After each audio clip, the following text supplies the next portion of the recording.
बिस्मिल्लाहिर्रहमानिर्रहीम अस्सलामुअलैकुम या अली हक हैदर। उम्मीद करना तुम सारे भरा ठीक हो तो अल्लाह ताला तुहानू सारिਆਂ ਨੂੰ ठीक रखे जी। तो गल कुछ इस तरह में कि तुसीं वेख लिया कि सही शहबाज लाल कलंदर सरकार के दरबार तो हो के आए हैं जी। उस तो बाद बुदलाबार सरकार के दरबार तो भी हो के आए हैं। हुण जा रहे हैं अलहमदुलिल्लाह जी वापसी जी। तो इत्थे भी काफ़ी ज़्यादा भरा लभे ने जी प्यार करने वाले, काफ़ी ज़्यादा सारियां सिस्टर लभियां ने, बेटियां दे बराबर जड़ियां ने वो मिलियां ने। माशाअल्लाह सारियां बहुत ज़्यादा प्यार किया जी इत्थे भी जी। तो मजीद अल्लाह ताला तुहाडे सारियां दे करम करे जी, जिन्ना प्यार किया तो जिधर जिधर भी जाईदा कोई ना कोई प्यार वाले लभ जाते हैं। ठीक हो गई। तो मजीद जनाब चैनल में ज़्यादा से ज़्यादा सबसक्राइब करना है। तो ये जोड़ा विलोग है ये साडा विलोग है सही शहबाज कलंदर दरबार तो लग के दादू तो लग के ते गुजरात जलालपुर चट्टा तक की जी ट्रैवलिंग है जी। तो ये तुसी विलोग जोड़ा वे ये सारा वेखना वे ते नाले वीडियो नू फ्रेंड एंड फैमिली के साथ शेयर भी करना है जी। तो चलो जी व्लॉग करने शुरू। हिसाब रख गए ने जी इनू भी मूँह DMC नू भी जी रख गया जी। अगे मोटरसाइकिल भी है जी। वेखो हुण मोर भी किहड़ा कम पांदा जी, पा गया कम जी। इस गल बहादुर है जी। हुण इहदा दिल है अगली गड्डी ते भी मूँह रखने ते वो जिहड़ी पे जांदी लो जी। भाई हरी अपड़ है जी इनू भी ये जे 1.6 अल्टस पर कित्थे इस मस्कीन की जान छुटनी है।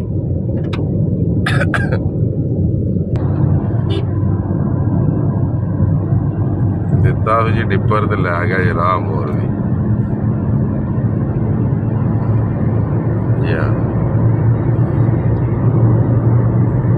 वाह मोर भी वाह मनाए भाई। डेंजरस ड्राइवर है जी, डेंजरस। 3:15 बजे निकले हैं जी। 3:15 बजे सही शहबाज कलंदर दरबार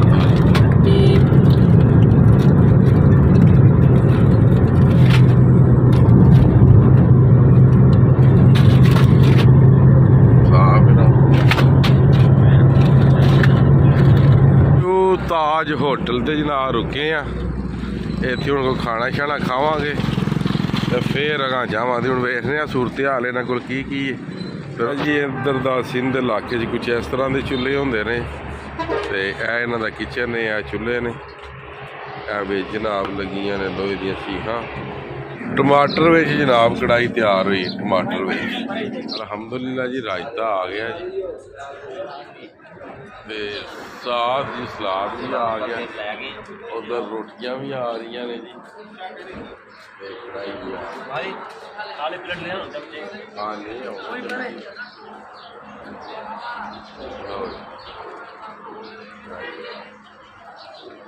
देखो हाँ जी दीदार कराओ जरा। वाह माशाअल्लाह माशाअल्लाह, क्या बात है क्या बात है।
वाले हैं जी।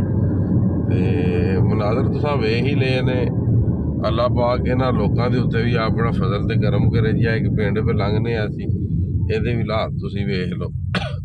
कोई तुहानू किधरे जनाब लंटर नहीं लगा लभन। और सिर्फ यदी वजह यह कि इन्होंने अज तक यही नहीं पता भी भट्टो वाली बुत्ती उन्हें कढ़ दी। हले भी इन्होंने यही दसिया गया भी भट्टो जो जिंदा जे बच के रहो जी। हाँ तो मानी पैंदा जे इन्हों का भी भट्टो मर जाता ना ਤੇ ਹਾਲਾਤ ਇਹਨਾਂ ਦੇ ਵੀ ਠੀਕ ਹੋ ਜਾਣੇ ਸਨ। ਤੇ ਸਾਡੇ ਪੰਜਾਬ ਵਾਲਿਆਂ ਨੇ ਨਾ ਕਈ ਭੱਟੋ ਆਪੀ ਠੋਕ ਕੇ ਤੇ ਉਹਨਾਂ ਆਖਿਆ ਵੀ ਕੋਈ ਨਾ ਤੇ ਕੁਝ ਅਸੀਂ ਕਰੀਏ ਨਾ ਜੀ। ਤੇ ਇਸ ਗੱਲੇ ਕਰਕੇ ਤੇ ਕੌਮ ਨੂੰ ਐਡੀ ਜ਼ਿਆਦੀ ਨਹੀਂ ਕਰਨੀ ਚਾਹੀਦੀ, क्योंकि मैं आगे भी एक टिकटॉक की वीडियो बनाई है कि जेडे बंदे ये आंदे ने ना कि या अल्लाह हमारी जवानी ले ले और ये वाला बचपन दे दे, आ जेडे बच्चे साइकिलियां झूटे पे लाते ने ते काश कसमें तुसी सिंध आ जाओ ना ते आ के तुसी हालात वेखो तो तुहानू इंज ही पता लगे कि जिं तुसी 30 साल पिछा टुर गए हो। उंज ही होटलों के जनाब टीवी लगे ने, सीढ़ियाँ पईयां ने, 50-50 100-100 बंदा जनाब बह के फिल्मां पे वेंदा जी। ਤੇ ਇਸ ਗੱਲੇ ਕਰਕੇ ਅਸੀਂ ਬੜੇ ਇੱਥੇ ਉਹ ਓਲਡ ਮਾਹੌਲ ਵੇਖੇ ਨੇ ਜਿਹਨਾਂ 'ਚੋਂ ਅਸੀਂ ਗੁਜ਼ਰ ਗਏ ਹਾਂ ਤੇ ਅੱਜ ਵੇਖੇ ਨੇ ਤੇ ਇੰਝ ਹੀ ਪਤਾ ਲੱਗਦਾ ਸੀ ਜਿਸ ਤਰ੍ਹਾਂ 30 ਸਾਲ ਫੇਰ ਰਿਵਰਸ ਹੋ ਗਏ ਆ ਜੀ। ਜੀ ਆ ਮਸਜਿਦ ਜੀ। ਅੱਛਾ ਜੀ, ਗੱਲ ਕੁਛ ਇਸ ਤਰ੍ਹਾਂ ਵੇ ਕਿ ਅਸੀਂ ਪਿਆਂਦੇ ਸਾਂ ਬਈ ਭੱਟੋ ਜਿਹੜਾ ਵੀ ਉਹ ਜ਼ਿੰਦਾ ਹੈ ਤੇ ਕੁਦਰਤੀ ਭੱਟੋ ਤੇ ਬੇਨਜ਼ੀਰ ਦੇ ਮਜ਼ਾਰ ਦੇ ਕੋਲੋਂ ਅਸੀਂ ਇੰਜੇ ਸਾਨੂੰ ਨੈਵੀਗੇਸ਼ਨ ਨੇ ਨਾ ਜੀ ਉਸ ਰਾਹ ਪਾਇਆ ਤੇ ਹੁਣ ਅਸੀਂ ਚੱਲੇ ਹਾਂ 12 ਨੰਬਰ ਗੇਟ ਤੇ ਇੱਥੇ ਵੀ ਜਨਾਬ ਇਹਨਾਂ ਵਾਸਤੇ ਦੁਆ ਕਰਕੇ ਤੇ ਚੱਲੇ ਹਾਂ ਕਿ ਤਾਂ ਕਿ ਇੱਥੇ ਦੇ ਬੰਦਿਆਂ ਨੂੰ ਪਤਾ ਲੱਗ ਜਾਵੇ ਇਸ ਦੁਨੀਆ ਫਾਨੀ ਤੋਂ ਕੂਚ ਕਰ ਚੁੱਕੇ ਨੇ। ਆ ਮਹੱਲ ਜਿੱਥੇ ਉਹਨਾਂ ਨੂੰ ਦਫਨਾਇਆ ਗਿਆ ਹੈ ਨਾ ਜੀ, ਇਹ ਉੱਥੇ ਦੇ ਮਨਾਜ਼ਰ ਨੇ ਜੀ। ਇਹ ਉਹਨਾਂ ਦਾ ਬਾਈ ਗਾਉਂ ਹੈ ਜੀ। ਉਹ ਆਂਦੇ ਨੇ ਜਦੋਂ ਮਾਲਕ ਦਾ ਕਰਮ ਹੋਵੇ, ਸਹੀ ਗੱਲ ਹੈ, ਇੱਥੇ ਗੱਡੀ ਨਹੀਂ ਆਉਣ ਦਿੰਦੇ। ਇਹ ਅੱਲਾਹ ਤਾਲਾ ਦੀ ਜ਼ਾਤ ਦੀ ਇੱਜ਼ਤਾਂ ਰੱਖੀ ਜਾਂਦਾ ਕਿ ਫੁੱਲ ਪ੍ਰੋਟੋਕੋਲ ਦੇ ਵਿੱਚ ਅੰਦਰ ਆ ਗਏ ਆ। ਕਿਉਂ ਮਾਨੀ ਨਹੀਂ ਨਾ ਆਉਂਦੀ ਗੱਡੀ। ਪਰ ਹੁਣ ਮੈਂ ਤੁਹਾਨੂੰ ਇੱਕ ਹੋਰ ਚੀਜ਼ ਵਿਖਾਉਣਾ, ਇੱਥੇ ਜਿਹੜੇ ਨਾ ਵਡੇਰੇ ਉਹ ਜਿਹੜੀ ਸ਼ੈਪ ਪਾਉਂਦੇ ਨੇ ਉਹ ਪਾਈ ਹੈ ਮੈਂ ਜੀ। ਕਲਰ ਹੈ ਨਾ ਜੀ ਦੁਪੱਟੇ ਦਾ, ਇੱਥੇ ਦੇ ਵਡੇਰੇ ਪਾਉਂਦੇ ਨੇ ਠੀਕ ਹੈ। ਬੇਨਜ਼ੀਰ ਭੱਟੋ ਤੇ ਜ਼ੁਲਫਕਾਰ ਅਲੀ ਭੱਟੋ ਇਹ ਉਹਨਾਂ ਦੀਆਂ ਤਿੰਨੇ ਚਾਰੇ ਕਬਰਾਂ ਨੇ ਜੀ ਇੱਥੇ ਅੰਦਰ। सामने नाम लिखा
ਇਹ ਭੱਟੋ ਸਾਹਿਬ ਦਾ ਜੀ ਪਹਿਲਾ ਸ਼ਨਾਖਤੀ ਕਾਰਡ ਜੀ। ਇੰਝ ਹੀ ਹੈ ਜੀ, ਸ਼ਨਾਖਤੀ ਕਾਰਡ ਹੈ ਜੀ ਭੱਟੋ ਸਾਹਿਬ ਦਾ। ਤਫਸੀਲ ਨਾਲ ਉਹਦਾ ਹਰ ਚੀਜ਼ ਜਿਹੜੀ ਹੈ, ਕਿਹੜਾ ਕਿਹੜਾ ਬੰਦਾ ਸਾਡਾ ਕਦੋਂ ਸ਼ਹੀਦ ਹੋਇਆ, ਹਰ ਚੀਜ਼ ਪਾਉਣ ਵਾਲੇ ਅੱਜ ਵੇਖੋ ਜੀ। ਇੱਥੋਂ ਦੀ ਆਓ ਜਿਨ੍ਹਾਂ ਨੂੰ ਫਾਂਸੀ ਦਿੱਤੀ ਗਈ।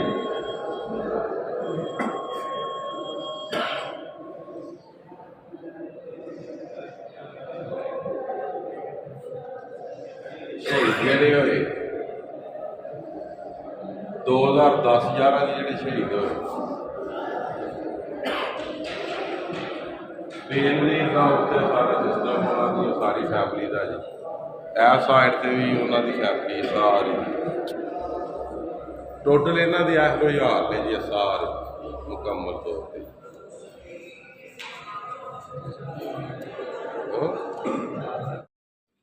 ਅਸੀਂ ਜੀ ਅਲਹਮਦੁਲਿਲਾ ਪਹਿਲਾ ਇੰਟਰਚੇਂਜ ਸੱਖਰ ਦਾ, ਉੱਥੋਂ ਅਸੀਂ ਇੰਟਰ ਹੋ ਚੱਲੇ ਹਾਂ ਜੀ। Multan motorway, Faisalabad motorway, Sialkot motorway, Islamabad motorway ਜੀ। ਇਹ ਜੀ ਅਸੀਂ ਉੱਥੋਂ ਗੁਜ਼ਰ ਗਏ ਜੀ। ਸੱਖਰ ਤੋਂ ਅਸੀਂ ਇਨ ਹੋ ਗਏ ਜੀ ਮੋਟਰਵੇ 'ਤੇ ਜੀ, ਅਲਹਮਦੁਲਿਲਾ। ਇਹ ਜਿਹੜਾ ਏਰੀਆ ਨਾ ਜੀ, ਇਹ ਰੈੱਡ ਜ਼ੋਨ ਹੈ ਅਤੇ ਇਹ ਉਹਨਾਂ ਕੀਤੀ ਜਾਵੇ ਆਰਮੀ ਦੇ ਰੇਂਜਰ ਦੇ ਅੰਡਰ ਜੀ। ਤਕਰੀਬਨ ਹਰ ਜਗ੍ਹਾ 'ਤੇ ਜਿਹੜੀ ਹੈ ਕਿ ਉਹ ਆਰਮੀ ਰੇਂਜਰ ਜਿਹੜੀ ਹੈ ਨਾ ਉਹ ਖਲੋਤੀ ਹੈ ਰਾਤ ਦੇ ਟਾਈਮ। ਹਰ 2 ਕਿਲੋਮੀਟਰ ਤੋਂ ਬਾਅਦ ਕਿਲੋਮੀਟਰ ਦੇ ਵਿੱਚ ਜਿਹੜੀ ਹੈ ਆਰਮੀ ਹੈ ਜੀ ਇੱਥੇ ਜੀ। ਆ ਇਹ ਰੈੱਡ ਜ਼ੋਨ ਹੈ ਜੀ ਇਲਾਕਾ ਜਿਹੜਾ ਜੀ। ਹੁਣ ਜੀ ਪਹੁੰਚ ਆਏ ਹਾਂ ਜੀ ਸਰਵਿਸ ਏਰੀਆ ਮੁਲਤਾਨ ਜੀ। ਕਰਾਚੀ ਮੋਟਰਵੇ ਤੋਂ ਮੁਲਤਾਨ ਮੋਟਰਵੇ ਤੇ ਲਾਹੌਰ ਮੋਟਰਵੇ ਤੇ ਇੰਟਰ ਹੁੰਦੇ ਜਨਾਬ।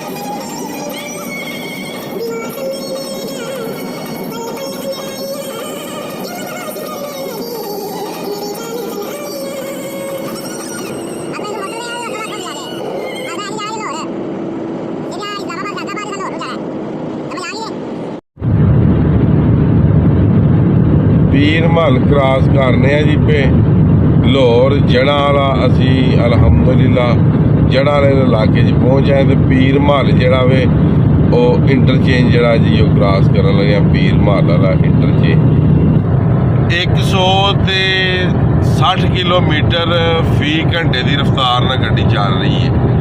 ਯਾਨੀ ਕਿ 1 ਘੰਟੇ ਦੇ ਵਿੱਚ 160 ਕਿਲੋਮੀਟਰ ਗੱਡੀ ਤੈਅ ਕਰ ਰਹੀ ਹੈ। 160 ਕਿਲੋਮੀਟਰ ਫੀ ਘੰਟਾ ਦੀ ਰਫ਼ਤਾਰ ਦਾ ਮਤਲਬ ਹੈ ਕਿ 160 ਕਿਲੋਮੀਟਰ ਜਿਹੜਾ ਸਫ਼ਰ ਹੈ ਉਹ 1 ਘੰਟੇ 'ਚ ਗੱਡੀ ਕੋਲ ਅਸੀਂ ਕਰਵਾ ਰਹੇ ਹਾਂ। ਇਸ ਟਾਈਮ ਗੱਡੀ ਸਪੀਡ 170 ਹੋ ਗਈ ਹੈ ਜੀ। ਰੋਡ ਦੀ ਕੰਪੀਟੀਸ਼ਨ ਇੰਝ ਦੀ ਹੋ ਜਾਂਦੀ ਹੈ ਜਿਸ ਟਾਈਮ ਗੱਡੀ 160 ਕਿਲੋਮੀਟਰ ਫੀ ਘੰਟੇ ਦੀ ਰਫ਼ਤਾਰ ਨਾਲ ਟੁਰਦੀ ਹੈ ਜੀ।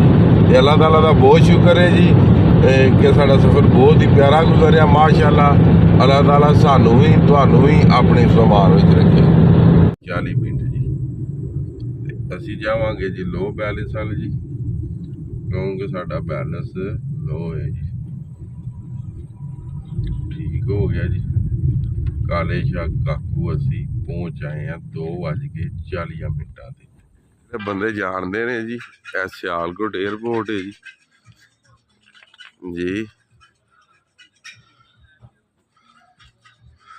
ਉਹ ਸਾਹਮਣੇ ਹੋਣਾ ਜਹਾਜ਼ ਵੀ ਲਾਏ ਆ ਜੀ। ਇਹ ਗੱਡੀ ਲੰਘ ਲੈ ਤੇ ਦਿਖੇਗਾ ਜੀ। ਇਹ ਟੋਟਲ ਏਅਰਪੋਰਟ ਹੈ ਜੀ। ਉਹ ਵੀ ਵਿਊਜ਼ ਜੇ ਲੰਘਦੇ ਆ ਫਿਰ ਧਿਆਨ ਹੈ ਜੀ। ਸਾਰਾ ਏਅਰਪੋਰਟ ਹੈ ਜੀ। ਆਪਣੇ ਵਾਅਦੇ ਦੇ ਮੁਤਾਬਕ ਜਨਾਬ ਵੇਖ ਲਓ ਜੀ 3:48 ਹੋਏ ਨੇ ਜੀ।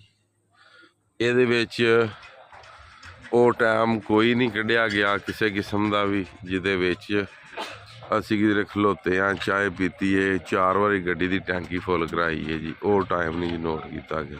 ਬਗਾ ਸਪੀਡ ਤੁਸੀਂ ਵੇਖਦੇ ਰਹੇ ਹੋ ਜੀ ਸਾਰੇ। ਇਹ ਜਨਾਬ ਉਹਨਾਂ ਜਹਾਜ਼ ਵੀ ਖਲਵਾਏ ਆ ਇੱਥੇ ਤੇ ਟਾਈਮ ਹੋ ਗਿਆ ਹੁਣ 4:15। ਨਾਸ਼ਤਾ ਕਰ ਗਏ ਜੀ। ਇਹ ਵੀਡੀਓ ਦਾ ਐਂਡ 4:58 ਤੋੜ ਪਿੰਡ ਤੇ ਇਹ ਸੱਖਰ ਦਾ ਜੀ ਇਹ ਕੀਤੇ ਆ ਜੀ ਨੋਟ 849 ਕਿਲੋਮੀਟਰ ਜੀ। ਸੱਖਰ ਤੋਂ ਲੱਗ ਕੇ ਜਲਾਲਪੁਰ ਜੱਟਾਂ ਮੋਜੋ ਕੀ ਗੁਜਰਾਤ ਤੱਕ ਜੀ। ਤੇ ਮਜ਼ੀਦ ਜੀ ਅੱਜ ਦੀ ਵੀਡੀਓ ਤੇ ਅੱਜ ਦਾ ਵਲੌਗ ਕਰਨੇ ਖਤਮ। ਮੈਨੂੰ ਦਿਓ ਜੀ ਇਜਾਜ਼ਤ ਤੇ ਨੈਕਸਟ ਵੀਡੀਓ ਆਉਣੇ ਤੱਕ ਜ਼ਿਆਦਾ ਤੋਂ ਜ਼ਿਆਦਾ ਆਪਣਾ ਖਿਆਲ ਰੱਖਿਓ ਤੇ ਆਪਣੀਆਂ ਖਾਸ ਦੁਆਵਾਂ 'ਚ ਮੈਨੂੰ ਯਾਦ ਰੱਖਿਓ ਤੇ ਇਨਸ਼ਾਅੱਲਾ ਮਿਲਨੇ ਆ ਜੀ ਕਿਸੇ ਨੈਕਸਟ ਵੀਡੀਓ ਦੇ ਨਾਲ। ਦੋਸਤ ਚਲੇ ਗਏ ਜੀ। ਅੱਲਾਹ ਪਾਕ ਇਹਨਾਂ ਨੂੰ ਲੰਮੀ ਜ਼ਿੰਦਗੀ ਦੇ ਜੀ।